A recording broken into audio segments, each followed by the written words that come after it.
तो hello friends, welcome back to my channel. और friend, आज की वीडियो सीरीज के अंदर हम टॉपिक डिस्कस करने वाले हैं in the subject of cloud computing. जिस टॉपिक का नाम है benefits and limitation of administering and monitoring cloud services. यानी जो आपके एडमिनिस्ट्रिंग और मॉनिटरिंग क्लाउड सर्विसेज हैं उनकी उनके बेनिफिट्स और लिमिटेशंस क्या हैं, उसके बारे में हम जानने वाले हैं। तो ये टॉपिक होता क्या एग्जैक्ट, इसको हमने पहले लेक्चर के अंदर यानी पिछले लेक्चर के अंदर हमने देखा है। अगर आपने उन वीडियोस को नहीं देखा तो प्लेलिस्ट के अंदर देख लीजिएगा, प्लेलिस्ट आप चेकआउट कीजिएगा, वहां से आपको चीजें पता लग जाएगी। ओके, आइए स्टार्ट करते हैं, चीजें क्या है, किस तरीके से यूज होती हैं। सबसे पहला पॉइंट यहाँ पे कह रहा है कि administering and monitoring cloud services are visual function for managing the health, security and efficiency और एफिशिएंसी ऑफ क्लाउड एनवायरनमेंट। यानी जो आपका जो कह सकते हैं कि यहाँ पे जो पॉइंट कह रहा है कि एडमिनिस्ट्रिंग एंड मॉनिटरिंग जो क्लाउड सर्विसेज होते हैं वो एक प्रकार का विजुअल फंक्शन होता है जो मैनेज करता है हेल्थ को, सिक्योरिटी को और एफिशिएंसी को क्लाउड एनवायरनमेंट के। ओके, उसके बाद कह रहा है कि well they provide many benefits, there are also some challenges and limitations that organizations must consider, and below are the outline that benefit and limitation of these activities. First of all, benefits of administering cloud services, यानी benefits क्या हैं administering cloud services के। तो सबसे पहला जो benefit आपका आता है वो आता है आपका इफिशिएंट रिसोर्स मैनेजमेंट। उसके अंदर सबसे पहला आपका पॉइंट कह रहा है कि provisioning and scaling. Second point कह रहा है कि रिसोर्स ऑप्टिमाइजेशन। तो प्रोविजनिंग और स्केलिंग क्या होता है, तो इसमें कह रहा है cloud administration allows businesses to provision and scale resources dynamically based on demand। तो पॉइंट यहाँ पे दिया हुआ है जैसे कि आप देख सकते हैं, और इसमें कह रहा है कि cloud administration allow businesses to provision and scale resources dynamically based on demand, and auto scaling insure resources adjust automatically and preventing the under utilization और observe provisioning and leading to the cost efficiency. Second आपका आता है resource optimisation, यानी जो resources होते हैं उनको optimise करना।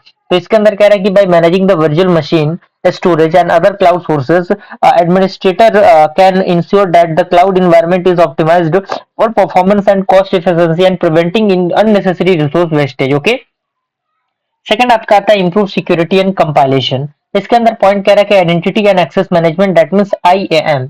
इसके अंदर कह रहा है कि cloud administrator can be defined roles, manages permissions and enforce the multi-factor authentication to ensure that only authorized user access could cloud resources and enhancing the security। यानी जो क्लाउड एडमिनिस्ट्रेटर है वो क्या कर सकता है, डिफाइन करता है रोल को, मैनेज करता है परमिशन को, साथ ही साथ जो आपके मल्टी फैक्टर ऑथेंटिकेशन होता है उसको भी इंश्योर करने का काम करता है।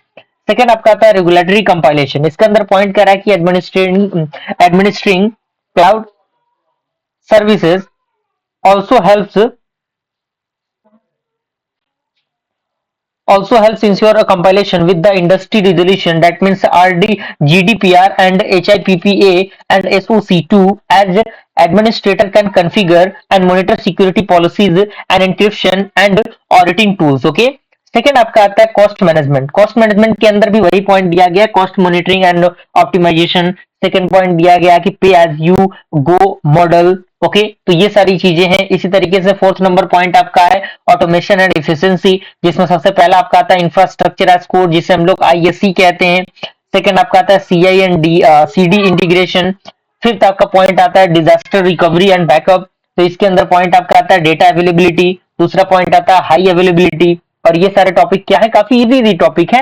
ऐसा नहीं कि आपको कोई समझ में नहीं आएगा, टॉपिक आपको समझ में आएगा, बस एक बार आप पढ़िएगा तभी आपको चीजें क्लियर होंगी, तभी आपको चीजें समझ में आएंगी, जिसको पढ़ना बेहद जरूरी है। अब यहाँ पे आता है benefits of monitoring cloud services, यानी ये क्या होता है। तो इसके जो बेनिफिट है, सबसे पहला बेनिफिट आपका आता है परफॉर्मेंस ऑप्टिमाइजेशन। तो परफॉर्मेंस ऑप्टिमाइजेशन कैसे होता है, जिससे कि रियल टाइम इंसाइट हो गया। वो चीजें क्या होती हैं, पॉइंट वाइज सारी चीजें मेंशन की गई हैं। एप्लीकेशन परफॉर्मेंस मॉनिटरिंग क्या होता है, वो पॉइंट क्या होता है, पूरा मेंशन किया गया है। इसी के साथ आपका जो प्रोएक्टिव जो इशू डिटेक्शन है रिजोल्यूशन का, वो दिया हुआ है, जिसमें आपका ईयरली डिटेक्शन ऑफ एनोमलीज आता है, और जो आपका रूट कॉज एनालिसिस आता है वो आता है। इसी के साथ थर्ड नंबर आपका आता है सिक्योरिटी एंड कंपाइलेंस, जिसमें उसका सिक्योरिटी मॉनिटरिंग आता है, उसका ऑडिट ट्रायल्स आते हैं। इसी के साथ कॉस्ट कंट्रोल जो होता है, जिसमें आपका कॉस्ट मॉनिटरिंग एंड अलर्ट्स आते हैं, यूजर्स ट्रेंड्स आते हैं। उसके बाद आपका फिफ्थ नंबर जो यूजेस है वो है आपका अवेलेबिलिटी एंड अप टाइम। तो अप टाइम मॉनिटरिंग क्या होता है, सर्विस लेवल एग्रीमेंट क्या होते हैं जिसे हम लोग SLA कहते हैं। उसी हिसाब से जो लिमिटेशन है वो लिमिटेशन आपको जानना जरूरी है, जैसे कि आपका एडमिनिस्ट्रिंग क्लाउड सर्विसेज के लिमिटेशन क्या है। सबसे पहला लिमिटेशन है कॉम्प्लेक्सिटी इन लार्ज इन्वायरमेंट, यानी लार्ज इन्वायरमेंट के अंदर कॉम्प्लेक्सिटीज, जिसमें सबसे पहला पॉइंट आता है मैनेजमेंट ओवरहेड, दूसरा पॉइंट आता है multi cloud and hybrid environments. Okay, second आपका आता है सिक्योरिटी चैलेंजेस, जिसमें सबसे पहला पॉइंट आता है शेयर्ड रिस्पॉन्सिबिलिटी मॉडल, दूसरा आपका आता है इनसाइडर थ्रेट्स। ओके, उसी के साथ थर्ड नंबर पॉइंट आपका आता है कॉस्ट मैनेजमेंट कॉम्प्लेक्सिटी, जिसमें आपका आता है कॉस्ट प्रेडिक्टेबिलिटी, दूसरा आता है over provisioning and under utilisation. Okay, और फोर्थ नंबर पॉइंट आपका आता है स्किल रिक्वायरमेंट, जिसमें आपका आता है लर्निंग कर्व, और दूसरा आता है ऑनगोइंग ट्रेनिंग। ओके, इसी के साथ limitation of monitoring cloud services की हम बात करें तो इसमें सबसे पहला लिमिटेशन आता है डेटा ओवरहेड, जिसमें कह रहा है कि excessive logs and matrix. Second आपका आता है फॉल्स पॉजिटिव्स। ओके, दूसरा आपका आता है कॉस्ट ऑफ मॉनिटरिंग टूल, जिसमें आपका एडिशनल कॉस्ट आता है और स्टोरेज एंड रिटेंशन कॉस्ट आता है। ओके, उसी के साथ जो आपका थर्ड है वो आपका है इंटीग्रेशन चैलेंजेस, जिसमें आपका आता है क्रॉस प्लेटफॉर्म मॉनिटरिंग, और दूसरा आता है आपका जो चौथा आपका है वो है आपका रियल टाइम मॉनिटरिंग लिमिटेशन, जिसमें आपका डिलेड अलर्ट आता है और कॉम्प्लेक्स एनोमली आता है, जो कि आपके सामने दिया हुआ है। और एट द लास्ट पॉइंट जो कंक्लूजन है वो दिया हुआ है।